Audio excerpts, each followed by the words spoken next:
La puissance de TikTok est juste incroyable. On a essayé de trouver des influenceurs authentiques. Pour moi, c'est vraiment des petits diamants. C'est un monde hyper concurrentiel. J'ai plus qu'un pote hors réseau. J'ai pas envie de représenter des gens hypocrites.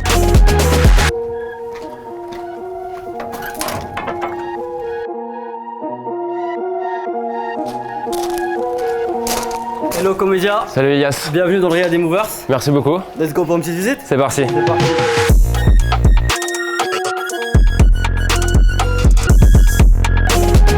Je m'appelle Elias, je suis cofondateur de l'agence Move. Je suis dans le digital depuis 2016. Je suis là pour aider les marques à briller et à mettre en valeur leur contenu. Moi c'est Damien, alors je suis le cofondateur avec Elias et Kay de Move Management. Je m'appelle Kay, je viens de fêter mes 21 ans et du coup je suis agent d'influenceur.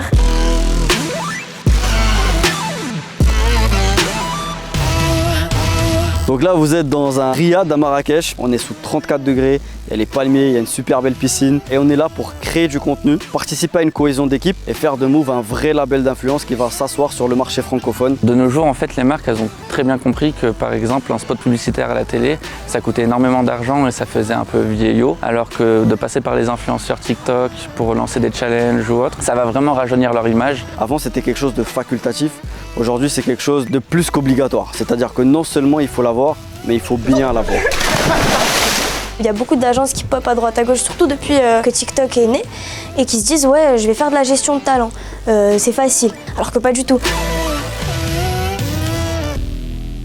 On a cofondé Move aujourd'hui parce qu'il y avait une réelle demande, notamment depuis le premier confinement où il y a eu une hyper digitalisation du secteur de l'influence. On a eu pas mal de demandes de marques telles que L'Oréal, Philips, et suite à cette demande justement on s'est rendu compte qu'il y avait quelque chose à faire. De ce fait, nous, Move, on va accompagner les marques en partant de leur budget et vraiment se mettre à leur place, qu'est-ce qui pourrait leur être le plus bénéfique, que ce soit de l'image de marque ou un aspect peut-être de rentabilité. Aujourd'hui le label Move est plus spécialisé sur TikTok et Instagram. Donc quand une marque souhaite se développer, souhaite briller, elle passe par le canal TikTok pour justement être plus vue et plus mise en avant que via un canal classique tel que la télévision, etc. Ouais, en fait du coup les marques cherchent vraiment un accompagnement 360. C'est exactement ça.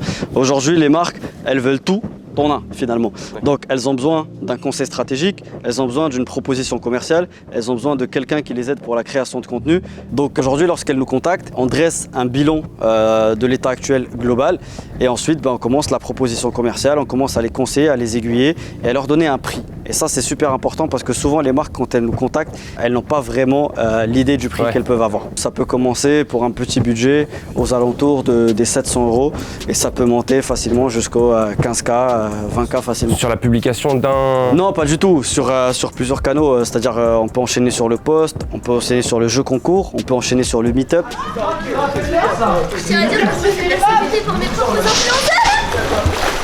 C'est faux, c'est vraiment faux.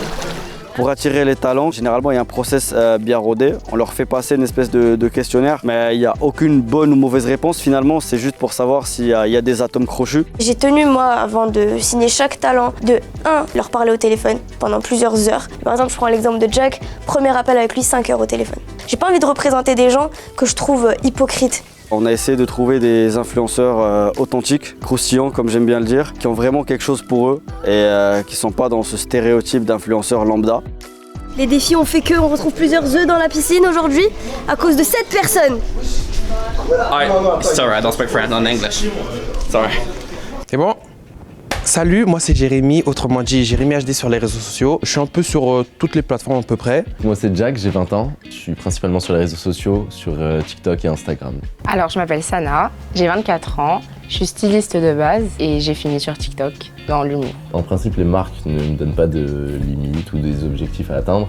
Après moi je m'en donne personnellement. Moi j'essaie toujours de rester dans l'humour. Donc par exemple, imaginons ça va être une paire de chaussures, je vais trouver des choses un peu sympathiques, drôles autour d'une paire de chaussures. Je disais ouais regardez ma nouvelle paire, bande de jaloux, vous êtes tous jaloux. Je faisais des trucs comme ça je crois. Pour moi TikTok c'est Instagram 3.0. La puissance de TikTok est juste incroyable, notamment en termes de viralité. Pour moi, les ingrédients secrets pour un post viral, c'est pas être régulier et pas un cadrage ou vraiment avoir un beau fond. C'est vraiment être hyper spontané, parler, interagir avec comme si le public était en face de nous, comme si c'était avec un ami. Bien communiquer, c'est du travail de communiquer. Après, il y a des petites techniques sur la description, par exemple, où je parle de la fin, où je dis que c'est vraiment très drôle.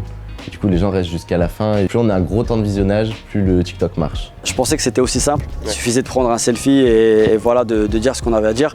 Mais non, il faut tenir en compte de l'algorithme de TikTok parce que l'algorithme il change. Comment rendre un contenu attractif et dynamique? Aujourd'hui, malheureusement, les gens ils n'ont pas le temps. Donc le but, c'est vraiment de retenir son attention et de déclencher l'impulsion en moins de 4 à 5 secondes.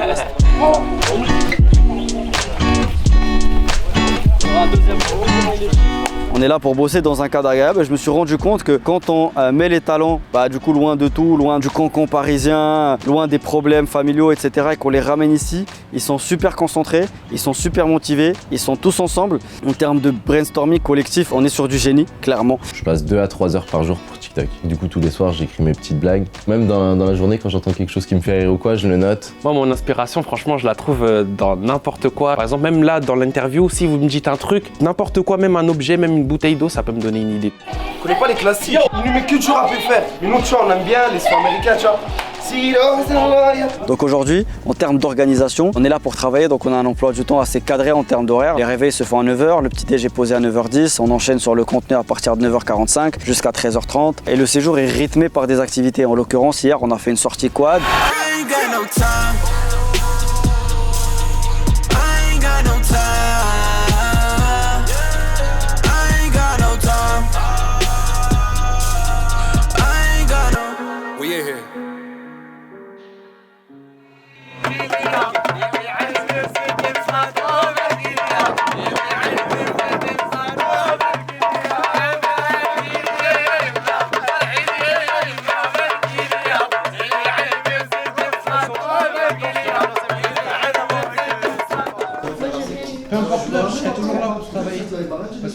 Moi, je suis un peu protectrice avec eux. Et je regarde un peu leur fréquentation. Ils me disent avec qui, ce qu'ils font, etc. Vu qu'à tout moment, quelqu'un peut te mettre un couteau dans le dos.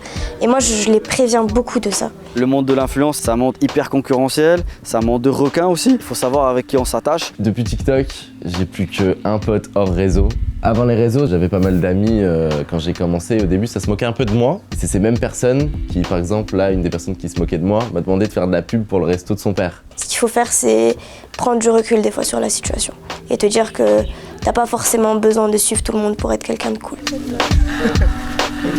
C'est des personnes comme ça qui sont en fait des diamants bruts et qu'on polit petit à petit, jusqu'à en faire un vrai bijou. C'est comme une petite graine, tu vois. Si tu la plantes mais que tu l'arroses pas, elle va rester au sol. Alors que si tu en prends soin, elle va fleurir et c'est là où ce sera beau. Et si je le dis devant eux, ils vont me saucer. Si tu arrives à accompagner quelqu'un et qu'il sent que c'est grâce à toi et à ton accompagnement qu'il a fait quelque chose et que lui-même arrive à être fier de lui, tu vois, c'est important de donner confiance aux gens. Parce que dès que t'as pas d'ambition, c'est que t'as pas d'objectif. Et si t'as pas d'objectif, c'est que tu te reposes sur toi-même. Donc du coup, tu fais rien. Et si tu fais rien, t'avances pas. Et ça, c'est nul. Du coup, Elias, tu vois comment le marketing d'influence dans les prochaines années? On en est qu'au début du marketing d'influence. On n'est pas à l'abri d'un nouveau réseau social qui va jumper, qui va pumper. Il faut se tenir prêt. Ça peut aller très vite. Et pour Move? Pour Move, j'espère qu'avec l'ensemble de l'équipe, on arrivera à nos objectifs financiers, à savoir 10 millions de chiffre d'affaires d'ici horizon 2024. Et puis une belle cohésion d'équipe et de nouveaux talents qui matchent avec l'esprit de Move pour venir compléter notre offre destinée à notre clientèle. Bon super, c'est tout ce que je te souhaite. Écoute, je te remercie. Merci beaucoup pour l'accueil Elias. Merci à toi. Ça a été top. C'était très sympa.